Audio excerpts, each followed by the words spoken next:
Bonjour mesdames, bonjour messieurs. Nous allons voir dans cette vidéo quelques éléments de contexte par rapport à la formation Orfo 2012 pour les formateurs en entreprise. Il est important de comprendre le contexte général de la formation Orfo. C'est-à-dire que lorsqu'une personne souhaite faire un apprentissage en tant qu'employé de commerce, il peut le faire parmi l'une des 21 branches qui existent en Suisse, par exemple.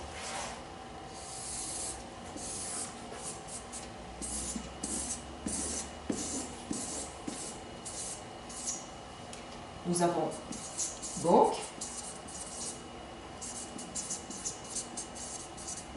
assurance, tourisme, etc. Notre branche est celle qui s'appelle administration publique.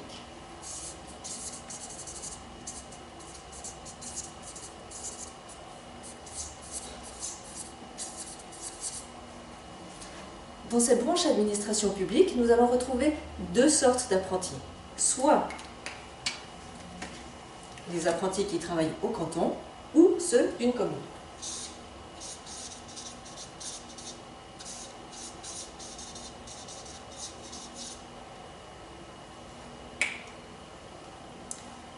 Cette branche administration publique est également divisée en 18 ORF, c'est-à-dire Organisation régionale de formation.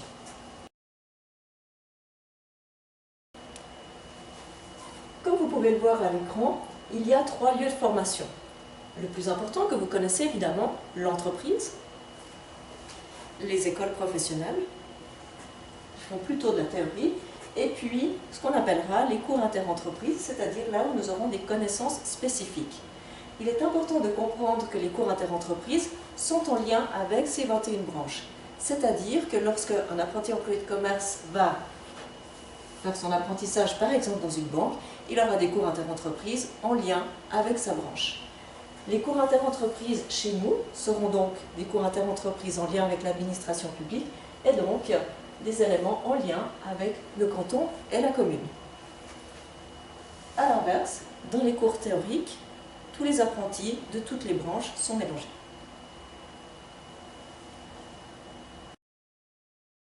Pour terminer cette partie sur le contexte, nous allons encore brièvement parler des profils. Il existe 3 sortes de profils. B pour base. E pour élargi.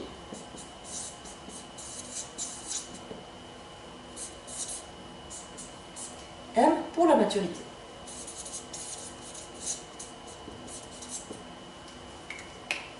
Quelle est la différence entre ces 3 profils, me direz-vous? Dans le profil B, on voit nettement que l'information, communication, administration, c'est-à-dire l'informatique, si on veut résumer, est beaucoup plus importante que le profil E. A l'inverse, chez le profil E, nous aurons 2 langues étrangères. Le profil B, en principe, n'en a qu'une. Également, le profil E a plus d'économie et société.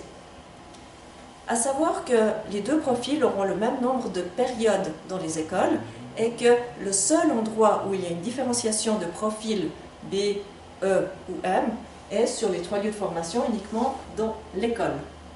En entreprise, il n'y a pas de différence de profil et dans les cours interentreprises non plus. Donc je rappelle que sur les 3 lieux de formation, seule la partie théorique, c'est-à-dire la partie école, est prise en compte par rapport à ces différents profils. L'autre différence par rapport au profil B et E, c'est surtout ensuite le profil M, si on va plus loin. C'est-à-dire que profil B aura 2 jours en première année d'école professionnelle, 2 jours en deuxième et un seul jour en troisième année. La même chose pour le profil E. Le profil M a également 2 jours et en dernière année, en principe, 2 jours également. À la fin, quand ils recevront leur CFC, ils recevront donc tous un CFC sans la mention du profil.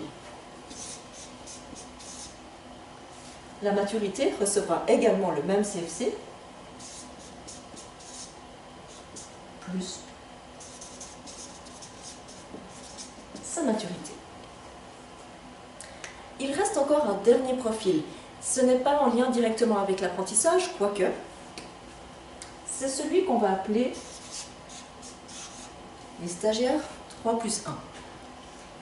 Ces trois ici, en principe, font l'apprentissage sur 3 ans, si on parle d'une maturité intégrée. Ces personnes ici sont des personnes qui ont fait des études, donc qui ont été au gymnase pendant 3 ans. Et à la fin des 3 ans, donc normalement dans une école de commerce, font une année de stage en entreprise. C'est donc ce que nous appelons les stagiaires 3+1. Il n'y a évidemment pas de différence de profil pour les stagiaires, puisque toute cette partie a déjà été faite au préalable au gymnase.